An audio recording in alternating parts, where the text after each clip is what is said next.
నీకు ఆరోగ్యమును కలుగచేసెదను, నీ గాయములను మాన్పెదను. ఇదే యెహోవా వాక్కు.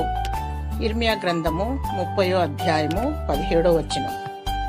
గాయములు, వేదనలు, బాధలు, శోధనలు ఎప్పుడూ మానవుని వెన్నంటూ ఉంటాయి.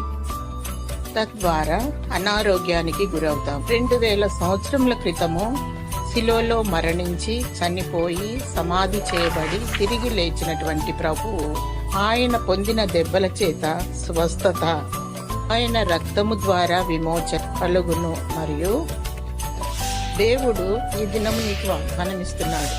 స్వస్థపరచు యెహోవాను నేనే అని అభయమిస్తున్నాడు.